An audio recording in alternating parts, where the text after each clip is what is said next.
Welcome to the deep dive.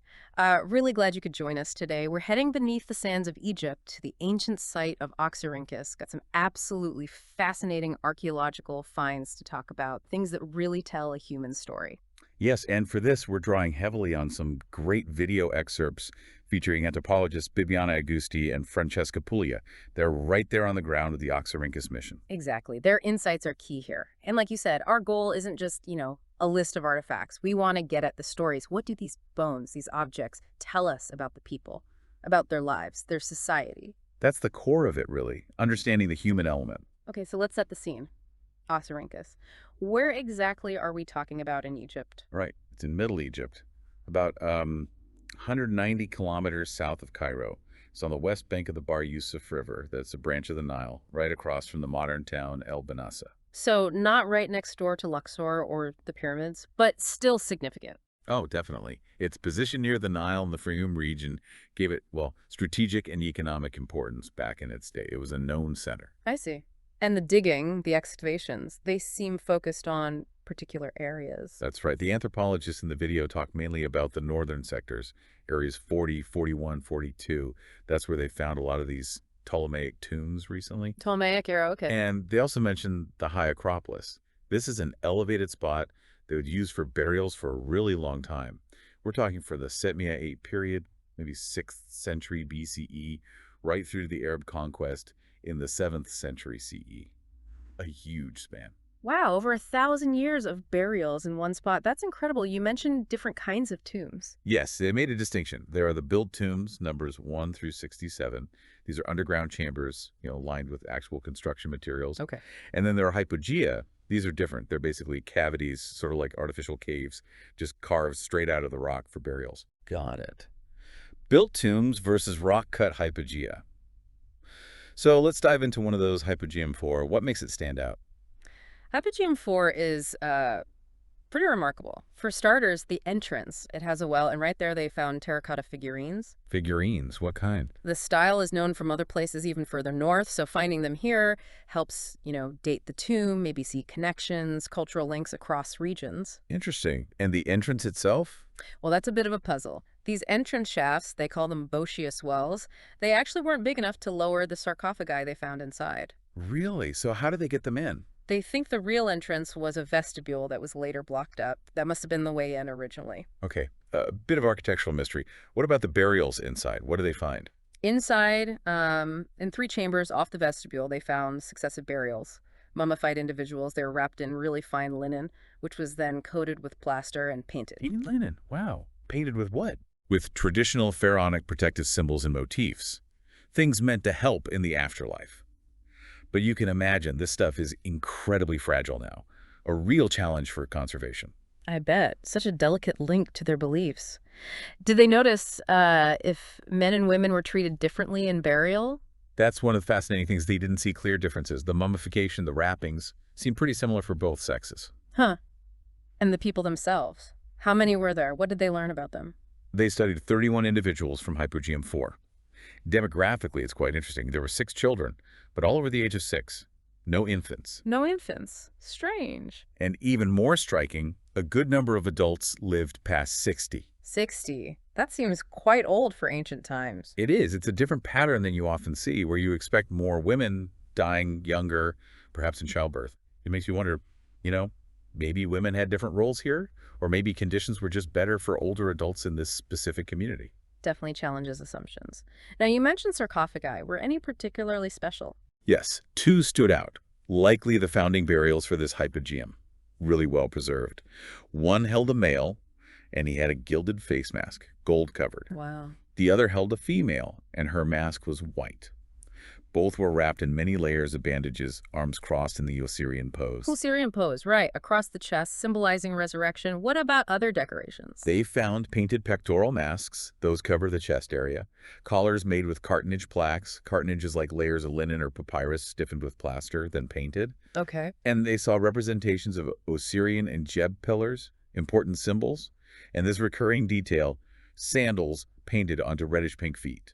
Painted sandals, that's specific. Shows the persistence of these pharaonic traditions, doesn't it? Absolutely, even into the Ptolemaic period. So, the anthropology. Yeah. What did the bones tell us about these two individuals? Let's start with the man with the gold mask. Okay. His brain had been removed through the nose, typical mummification technique. He died before he was 40. Had a pretty robust skeleton. 40, relatively young. Anything else? Yes. Signs of a tough life, maybe. He had a healed fracture on his hip bone, the iliac wing. And interestingly, a healed cut, an incised lesion on the side of his skull. Possibly from something like a combat axe. He survived it. Survived a head wound like that. Incredible. What about the woman in the other sarcophagus? She lived much longer, over 60, which, by the way, makes it less likely they were buried at the exact same time, despite being the apparent founding pair. Good point. And her health. Well, her remains told a story of age and wear. Serious dental problems, lots of wear, tooth loss, gum disease, abscesses, very common it seems, Ouch. and severe osteoarthritis. Her feet, her neck, one knee were badly affected. She also had a collapsed vertebra in her lower back, maybe from osteoporosis, and fractures on both forearms. Both forearms, you said earlier, defensive wounds. That's often the interpretation, yes, as if she was trying to ward off blows. A long life, but perhaps a difficult or violent end. So different stories from those two sarcophagi. What about the other people buried in Hypogeum 4? The other individuals, men, women, children, were placed in those three side chambers. They documented 2 wooden headrests, painted, but too fragile to actually recover, sadly. And as we said, those main sarcophagi, the man's and woman's, they had been looted way back in antiquity, the contents mostly gone. Shame. Any other standout burials among the rest? A few, yes. Some individuals had eyes painted directly onto their mummy wrappings, sometimes on the head itself. One person had survived a really severe head injury, a fractured frontal bone. Survived, but died before 35. There's an older man with spinal trauma and osteoarthritis. An older woman with really aggressive osteoarthritis. One man was buried with a Lagenaria ciceraria, that's a type of gourd, often used in funerals. Another elderly woman likely died from a nasty oral infection. They found evidence of a fistula. And yet another man had broken his collarbone and hand and showed severe tooth wear, maybe from grinding his teeth or a gritty diet. It's like each person has their own medical history written on their bones. Gives you such a direct connection. Okay, let's move next door, so to speak. Hypogeum 5. Similar setup. Yes, structurally similar to Hypogeum 4, also Ptolemaic. They excavated parts of it in 2023 and 2024. And what did they find there? In the first chamber they looked at, there were 2 stone sarcophagi. One was empty, probably looted. The other one was interesting. It held 3 successive burials, layered on top of each other. 3 people in one sarcophagus. Yeah. A male who died before 40. His skull was missing, though. Another male buried with his arms folded. And the last one placed inside was a young woman, maybe 20 to 30 years old. Anything buried with her? Yes, a spindle whorl was found right under her neck. And little votive vessels, offering pots, were placed around her head and even outside the sarcophagus. Personal items. A spindle whorl. Maybe she was involved in weaving? Those little details are great. What about the other chamber they excavated in Hypogeum 5, the south chamber? That one had 2 levels of burials. The upper level had several bodies. And with 2 of the women there, one maybe 40s, 50s, the other a bit older, they found this amazing deposit of fiance amulets. Amulets again? Like... Oh, a whole range. The Eye of Horus, Jigit pillars representing stability, little triads of gods, a heart amulet, a headrest amulet, lotus flower, scarabs, all classic protective symbols that help navigate the afterlife safely. Beautiful little things. A kind of spiritual toolkit for the journey. What about the lower level? It was disturbed by a roof collapse, unfortunately. But they could still study the remains of 3 people, including a couple of young children, one under 12, one under 5. So families potentially using these spaces over time. Any other key findings from Hypogeum 5 overall? They confirmed brain removal in one woman. And again, they found a very elderly woman with really extensive dental issues where gum recession, abscesses, lost teeth. It seems dental health was a major, major problem. It really does jump out, doesn't it? A Yeah. constant issue. Okay, shifting focus now to the High Acropolis. This is later in time, right? Greco-Roman? That's right, later period tombs. Yeah. U65 is actually still being excavated, but they've already found mummies there with gold tongues and gold fingernails, Gold tongues. Why? believed to allow the deceased to speak to the gods in the afterlife. It's a practice seen in the Greco-Roman period. Fascinating. But Tomb 64 seems to have held something even more exceptional. Oh, absolutely. Tomb 64 was a huge discovery. Inside a chamber with a sarcophagus, they found bodies wrapped in what's called figural plaster cartonnage. Figural, meaning... The cartonnage wasn't just smooth, it was molded and painted to actually depict the person's clothing, their hair, their face, like a full-body portrait sheath. Incredibly detailed. That sounds visually stunning, but there Yeah. was something else found there, something really rare. Yes, this was the truly remarkable part. On the abdomen of one of these individuals, sealed with a mud seal, they found papyrus documents. Documents on the mummy. 2 mummification certificates. Yeah. Essentially, paperwork confirming the mummification process was complete before the body was returned to the family. I've never heard of that being found on the body before. What did they say? Who was it? It allowed them to identify the deceased. It was a very young woman, only 15 or 16 years old, and the documents, combined with the physical evidence, she died during childbirth. Oh, tragic. Yes, they even found the remains of her fetus still within her pelvic area. It's an incredibly poignant find, and extremely rare to have such direct documented evidence of maternal death in the archaeological record. Absolutely heartbreaking, but scientifically invaluable. Did the analysis suggest why she might have died so young? Potentially, her bones showed signs of highly vascularized femoral neck, which could indicate something like iron deficiency anemia. That, combined with her very young age, could easily have led to complications during childbirth. Wow. A single burial telling such a detailed, personal, and tragic story. Okay, let's move to Sector 36. Tombs 53 and 54. These are older, you said. Late period. That's right, earlier than the Ptolemaic hypogea, dated around 425 to 300 BCE. Tomb 53 was a built tomb, had an entrance well, a rectangular structure with a vaulted roof, an offering niche inside, maybe for canopic jars, and inside that, an anthropoid sarcophagus, human-shaped with a mummy. And the mummy itself. Mummification included brain removal, standard linen bandages. They think there might be a heart amulet tucked inside the bandages. They found obsidian stoppers for canopic jars inside the sarcophagus too. Obsidian's quite valuable. And a painted pectoral with vivid colors, blue, white, orange. Paleopathology shows some cervical osteoarthritis in the neck. Obsidian stoppers. Nice detail. What about Tomb 54 nearby? Tomb 54 was a smaller chamber, also rectangular. It had an anthropoid sarcophagus too, this one with a gilded face. Gilded face again. And anything else with it? Oh yes. This is quite something. There were 399 faience statuettes. 399 little figures. Exactly. Small, maybe 10 centimeters high. Mostly blue faience, but other colors too. They're called shaptis, or ushaptis. The idea was they'd act as servants for the deceased in the afterlife, do any work required of them, answer questions on their behalf. Wow, almost one for every day of the year. Who was the person they belonged to? An adult male, estimated 50 to 60 years old, and based on an inscription seen on a published photo, he was likely a priest. A priest. That might explain the elaborate burial with all the shaptis. Possibly.